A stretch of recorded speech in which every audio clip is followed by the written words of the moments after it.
우리나라 노인 빈곤율과 노인 자살률은 다른 나라들보다 높습니다. 그만큼 노인들이 살기 힘든 나라가 되어가고 있습니다.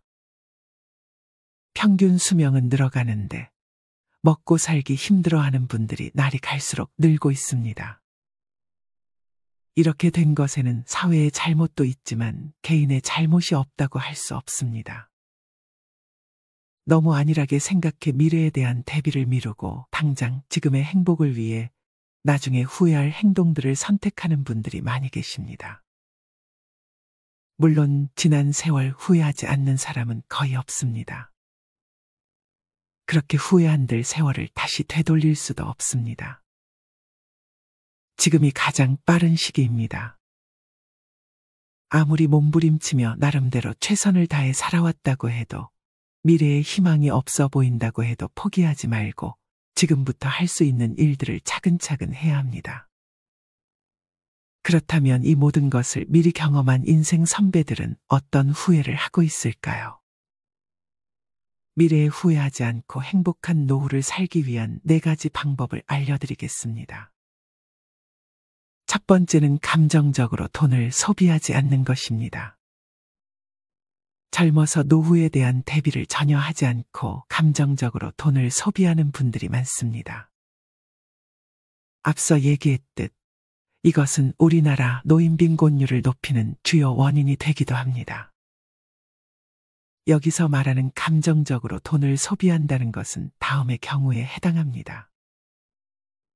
예를 들어 나이 든 자신을 돌보기보다 젊은 자식들을 걱정하며 이것저것 지원해주거나 성인이 된 아이들을 감정적으로 안쓰럽게 여겨 기죽지 말라고 결혼 비용, 사업자금 등을 지원해주는 경우입니다. 이렇게 자식에 대한 감정에 앞서 내가 모아두었던 돈의 대부분을 자식을 위해 써버리는 것입니다. 이 밖에도 친했던 친구가 금전적으로 힘들 때 마음이 약해져 돈을 빌려주거나 대부분 사람에게 느끼는 감정적인 마음으로 인해 돈을 내가 아닌 다른 사람들을 위해 소비하게 됩니다. 하지만 이것은 결코 바람직한 행동이 아닙니다. 가장 중요한 것은 본인이 자녀의 도움을 받지 않을 정도의 경제력은 남겨두고 자식이든 친구든 도와주어야 합니다. 자녀들은 결혼 후에 절대 부모님의 인생을 책임져 주지 않습니다. 오래된 친구들도 마찬가지입니다.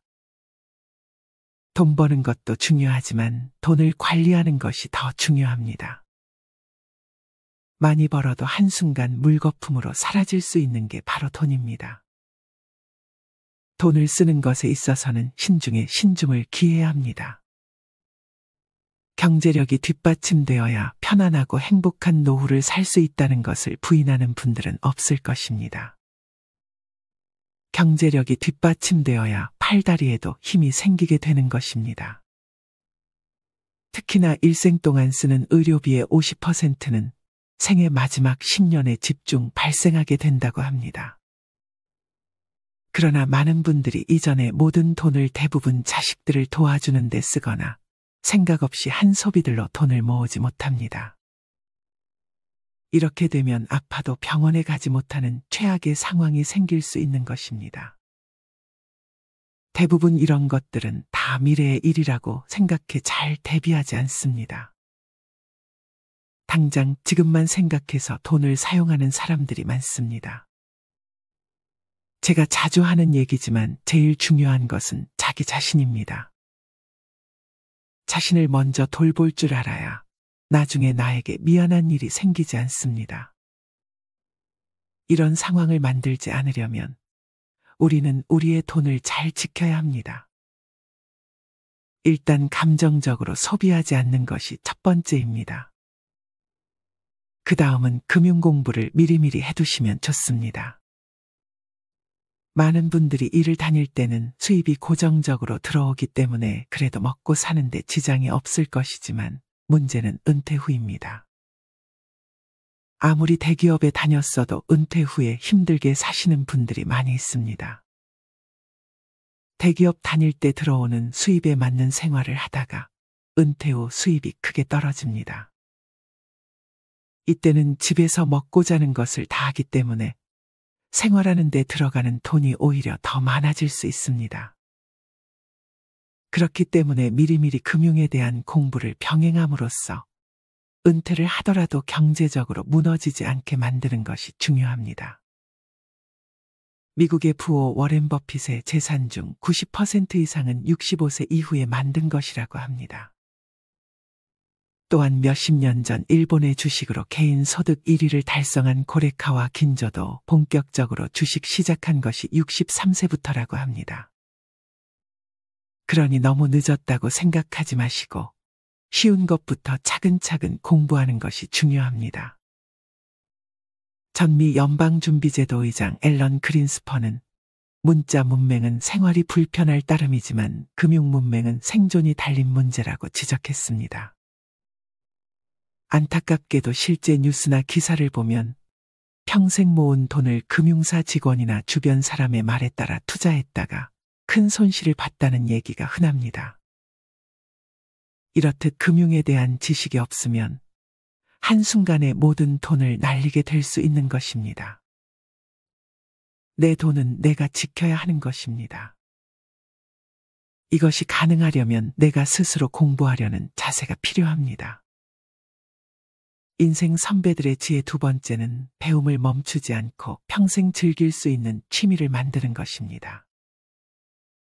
WTO에서는 18세에서 65세까지를 청년, 66세에서 79세까지를 장년, 80세에서 99세까지를 노년으로 분류합니다.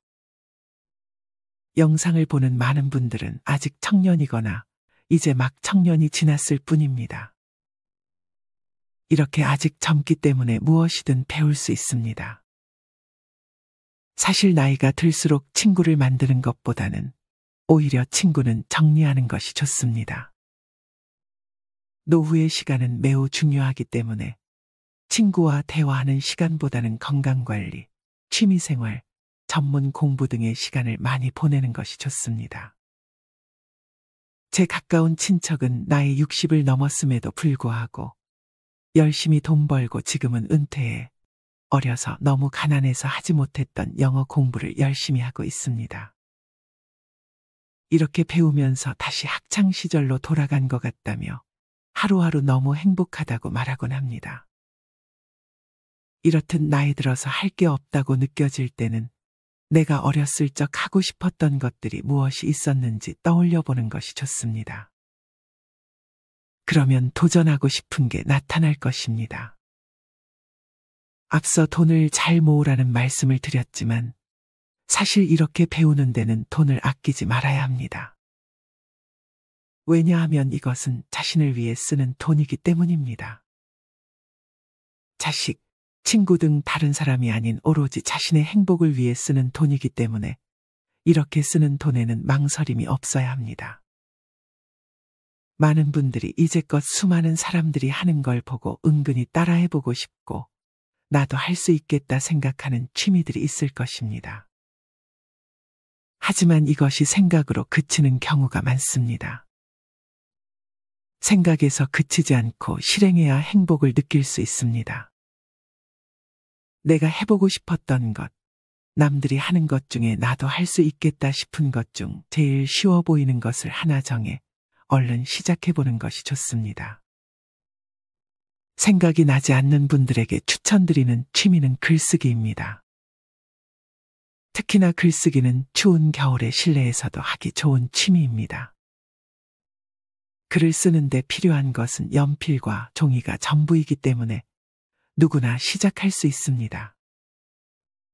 뿐만 아니라 글쓰기는 노후에 생기는 우울증을 예방하는 데도 좋습니다. 자신의 내면의 감정을 글로써 표현하게 되면 장기적으로 행복감을 높여준다고 합니다.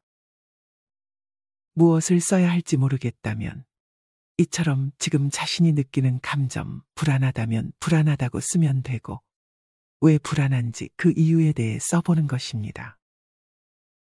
오늘 하루 감사하는 것들에 대해 써보는 것도 좋고 그냥 지금의 내 감정을 있는 그대로 글로만 적으면 됩니다.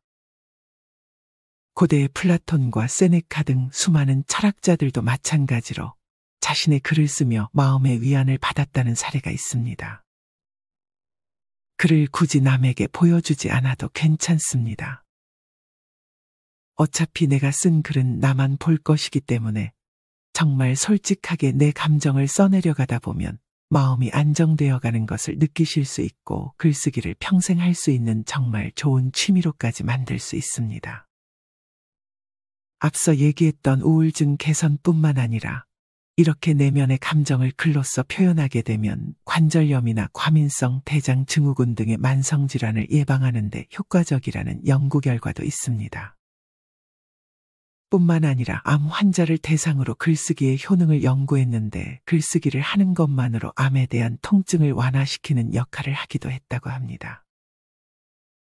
이 밖에 인지 기능을 높여주고 생각 정리와 스트레스 해소에 도움을 주는 글쓰기는 노년의 산책과 더불어 가장 추천드리는 취미 중 하나입니다. 글쓰기 대신 그림을 그리는 것도 아주 좋습니다. 그림을 그리는 것은 글쓰기와 마찬가지로 많은 준비물이 필요하지 않고 실내에서도 충분히 할 수 있는 취미입니다. 은퇴 후에 취미로 그림을 배우고 싶다는 분들이 상당히 많습니다. 실제로 그림 그리기는 치매의 바로 전 단계인 경도인지 장애에 걸릴 확률을 70% 이상 낮춰준다는 연구 결과도 있습니다. 그림을 그릴 때 손의 미세한 움직임과 관련한 신경이 활성화되고 고도의 집중력을 요하기 때문에 뇌에 지속적으로 자극을 줍니다. 또한 그림 그리기에 빠지는 사람들은 그림을 그리는 동안 쓸데없는 잡념에서 벗어날 수 있기 때문에 그림 그리는 것에 큰 매력을 느낍니다. 노후에는 아무래도 젊었을 때보다 시간이 많아지게 됩니다. 시간이 많아지다 보니 잡생각이 많아지게 되는데 과거의 일부터 앞날에 대한 걱정 등 별로 나에게 도움이 되지 않는 머릿속의 잡념이 계속 생각날 수 있습니다. 그러다 보면 우울증이 오게 될 수도 있습니다. 특히나 혼자 사는 독거노인들은 고립감과 외로움 등으로 괴로운 하루하루를 보내는 경우가 많은데 그림을 그리는 취미는 고도의 집중력을 요하기 때문에 이런 우울한 생각들에서 벗어나는 것에 큰 도움을 줍니다. 그림을 그리는 것은 몸을 쓰는 다른 취미들과는 달리 평생 할 수 있습니다. 연필을 들 힘만 있어도 즐길 수 있는 것이 바로 그림입니다. 한 번만 배워두면 나중에 더 나이가 들어 무료할 때마다 그림을 그릴 수 있습니다. 이렇듯 글쓰기와 그림 그리기는 심리적, 정서적인 측면에서 많은 도움을 줄 수 있으니 꼭 한번 시도해 보셨으면 좋겠습니다. 나이가 들었다고 해서 배움을 멈추지 마세요. 앞서 WTO의 연구 결과처럼 여러분들은 아직 젊기에 뭐든 할 수 있습니다. 인생 선배들의 지혜 세 번째는 여행을 떠나는 것입니다. 여행이 우리의 삶에 가져다주는 활력은 남은 노후를 보내는데 큰 도움을 줍니다. 여행이라고 먼 곳에 떠나야만 하는 것은 아닙니다. 새로운 장소에 가보는 것 그 자체만으로도 여행이 될 수 있습니다. 아무 경치 좋은 곳에 돗자리 깔고 음악을 틀어놓고 흘러가는 구름을 보는 것만으로도 좋은 여행이 될 수 있는 것입니다. 아직 우리가 알지 못하는 세상은 너무나 많습니다. 그것을 다 보고 즐길 수는 없겠지만 세상의 좋은 것들을 최대한 즐길 수 있다면 그것은 인생을 살아감에 있어 나에게 귀한 경험이 될 것입니다. 여행은 사실 계획하는 그 자체만으로도 우리에게 설렘을 줍니다. 여행을 떠올리는 것 자체로 행복감을 느낀다는 분들이 많습니다. 여행지에 대해서 알아보면서 가볼 만한 곳, 맛있는 음식, 경험할 수 있는 것들에 대해 고민하는 그 자체가 즐거움이 되고 삶의 활력을 불어넣어 줄 수 있다고 합니다.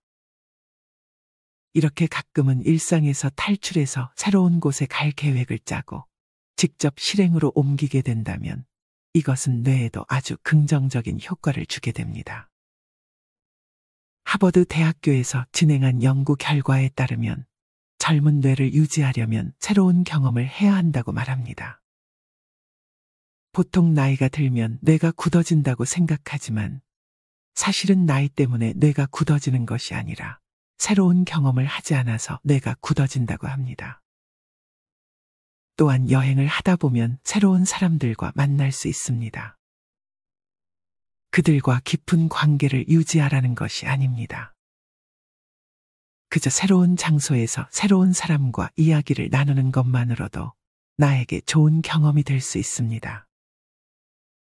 많은 분들이 코로나로 인해 여행을 많이 가지 못했었지만 이제는 제한이 거의 없어졌기 때문에 그동안 가고 싶었던 곳이 있었다면 제일 가까운 곳을 골라 여행을 떠나보는 것도 좋습니다.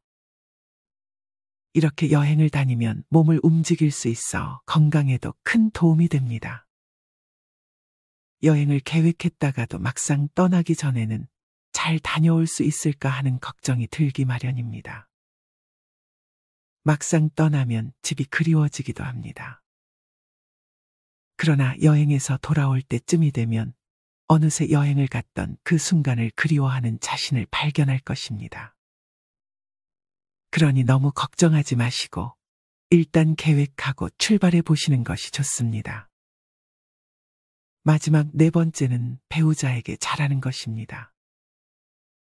인생에서 배우자 복이 가장 중요하다는 말이 있듯이 우리는 부모 자식들보다 배우자와 같이 사는 기간이 훨씬 깁니다.